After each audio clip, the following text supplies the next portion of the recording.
So let's start with our first example, which is Eve in advertising. So Katie Edwards, to return to her work, but this time a different book entitled Ad Men and Eve, points to Eve's metonymic status as a reason why she has held a prominent place in advertising. She writes, in contemporary Western culture, the name Eve has come to be synonymous with woman. So they're one and the same. Eve's body, as it is portrayed in popular culture, represents the collective bodies of women, so that her image in advertising is a reflection of how women are viewed and how they view themselves. So there's a kind of two-way relationship here. On the one hand, Eve becomes shorthand for all women. And so in some ways, Eve is used to kind of regulate and to kind of modify and to control, to a certain extent, women's kind of understanding of themselves. And yet at the same time, looking at images of Eve also gives us insight into the way that women are viewed and view themselves at a particular period. So Eve is thus a perfect kind of vessel to advertise to women and to advertise for women in Western countries, because in many ways, women have been encouraged to associate themselves with her, be that in a negative or in a positive way. But nonetheless, the connection between Eve and women is always present. You could cast your mind back to Tertullian, who told a female audience when he was writing that you are all Eves, you are all the devil's gateway, and from you and in some ways that still kind of holds, according to Katie Edwards, in her statement about how Eve functions in contemporary advertising. So Eve's image in advertising is a reflection of how women are viewed and how they view themselves, and so it's kind of crucial to think about in terms of how it could be used quite profitably in order to sell different commodities. Katie Edwards goes on to say that Eve, in the style of all truly great cultural icons, embodies the zeitgeist of an era. So if you want to know what's going on at a particular time in relation to gender, sexuality, and in particular to women, you just need to take a look at an image of Eve and it will tell you all sorts of stories. She notes that Eve had already become Western society's premier femme fatale. So Eve, nodding to the idea that Eve is associated with sexuality, with danger, with temptation. And so she goes on to say that Eve now functions as contemporary popular culture's pin-up girl, the post-feminist consumer power. Now, what I want to think about before we look at a few examples of some of the images that Edwards is basing her argument on is what we mean in particular by the term post-feminist. So we'll look at Sarah Projansky's models of different types of post-feminism that's taken from Katie Edwards' book to try to identify what kind of post-feminism Edwards is talking about when she's identifying the figure of Eve. We've got a number of different definitions that we could use to unpack the term and to think about how it functions in contemporary culture. First, we might think about a definition like linear post-feminism. This is quite nice and quite straightforward description, but it's not the kind of post-feminism Edwards is interested in. This kind of post-feminism represents a view that feminism is now complete and done with, and that all the progress that feminists needed to make is done. So we're now in a kind of post-feminist era. The second type is backlash post-feminism. So this kind of takes a look at the sorts of feminist activities, beliefs, and commitments that were developing in the 1960s and the 1970s. And from a radical stance, that might involve things like separatism. It might involve things like militant liberation from compulsory heterosexuality. It involved women kind of challenging both their social and their cultural roles. And in some ways, we might see backlash post-feminism as kind of critiquing some of the interests of second wave feminists, and in particular certain models of liberation that second wave feminism was wanting to achieve, and replace that old feminism with a new kind of feminism. And this kind of feminism often wants to take account of things that were like less significant during the 1960s and 1970s, and that includes interest in representation women of color, and also women of different religious and ethnic backgrounds, representation of disabled women, and also more of a focus on sexuality and trans rights. So this backlash post-feminism can be seen as a kind of new wave of feminism, but also as a kind of critique of some of the kind of feminist agendas that were emerging in the second wave. The third kind of model that we're looking at really is that it starts to become more relevant for Katie Edwards's ideas are the new traditionalist post-feminist. So in light of the backlash against feminism, both in the positive sense of its work is done, but also in the negative sense of it's not done enough, we also have traditional new post-feminism, which presents a desire to return to conservative traditional gender roles. So new traditionalist feminism might want to get back to what could be described as complementary gender roles, where women are expected to take on the roles of mothers and housewives, and that's seen as a positive move. Now, there are some more kind of complex nuances that take place between that you can look at in Podjansky's model, but you can say that there may be kind of elements of choice around this, but for the new traditionalists, the core idea is that empowerment and freedom for women comes from women taking on womanly roles. There's equality and choice post-feminism. So this enjoys the successes of feminism and again sees it as no longer necessary. So this is akin to linear post-feminism.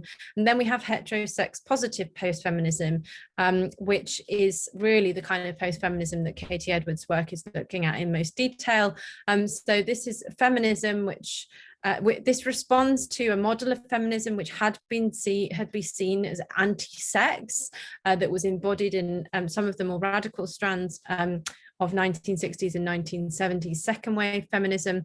And in this sense, heterosexual positive or heterosex positive post-feminism is pro-sex and pro-individualism. In this model of thinking, women's freedom to self-define their own sexuality is key, but really there's an emphasis on heterosexuality and women being able to kind of control their desirability within that heterosexual framework is seen as a resource for power. It characterizes women's individuality. It characterizes women individually, but in some senses, nonetheless, still has limits as it's so focused on sexual power over any other kinds of power. To be empowered in this model is to have control over one's own sexual body, but also to be able to kind of manipulate that sexual body in order to gain power. So if we turn to some of the Eve advertising that Katie Edwards focuses her claim on, that Eve is a kind of post-feminist icon, we can see through these two examples of perfume adverts, ways in which the biblical figure of Eve is used to sell a sex-positive image of women, and through that to present women with opportunities, according to these adverts, to claim power. On a basic level, to smell nice and to smell appealing is a way to gain cultural capital in post-feminist discourse because it makes one sexually alluring. To smell appealing is something that is being sold to you here and packaged up as part of a way to gain sexual appeal and power. And the product that you are being sold is in some ways presented as the fruit of temptation. There's something very interesting also about the iconography and the way that Eve is presented in this popular culture context, namely that the kind of social capital that's being promised is something that is premised on very typically representative Western and in particular American and European beauty standards. So the figure of Eve here, who we can identify both through her nudity, I would say, but also because of the presence of the snake, is represented in such a way that sells sexual power, which is the commodification of the body, as a particular kind of sexual power only accessible to some women. It also sells the promise that certain products can strengthen and kind of deepen the kind of consumer's agency and individuality through the purchase of the product that is being advertised.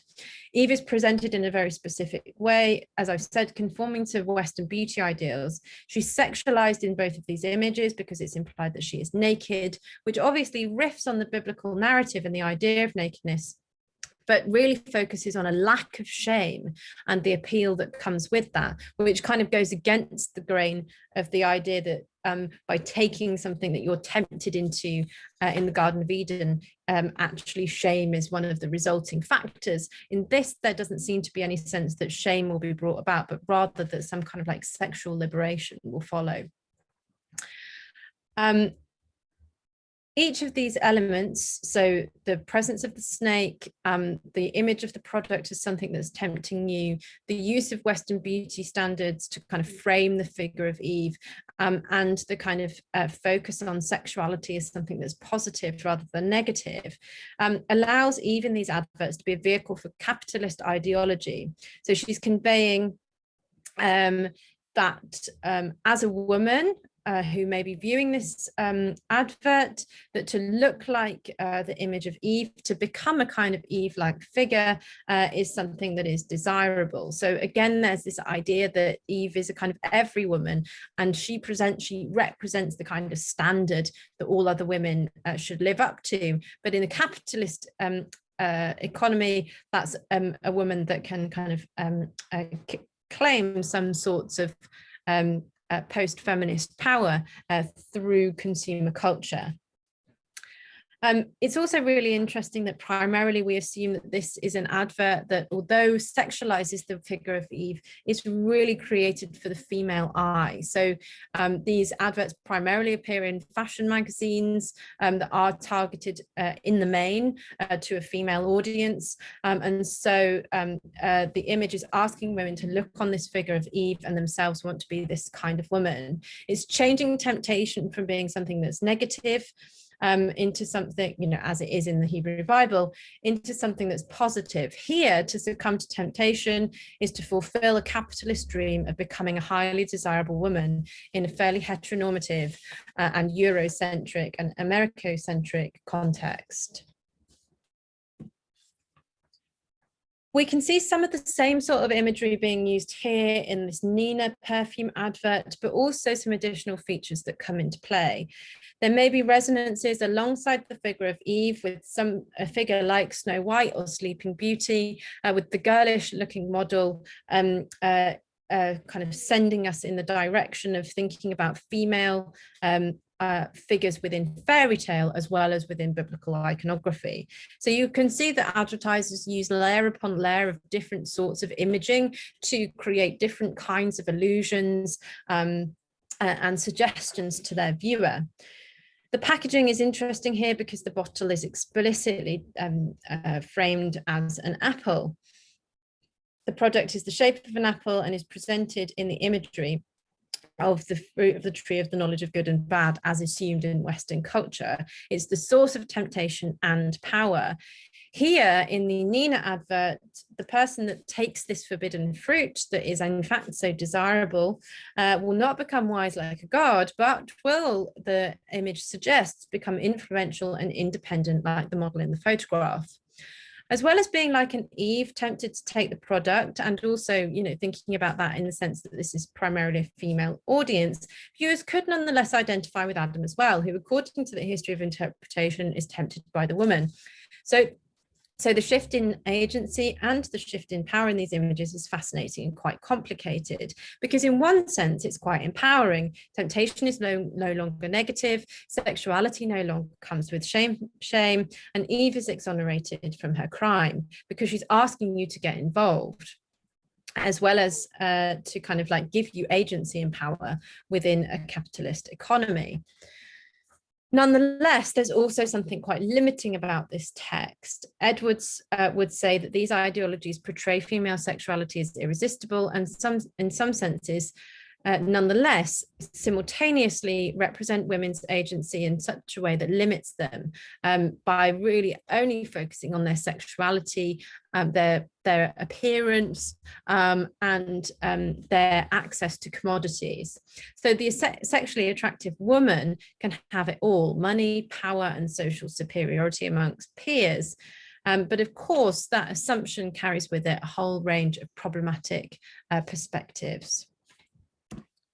Edwards goes on to say that these ideologies portray female sexuality as irresistible to the rather docile man, and portray modern women as knowing how to make her body work in her favor.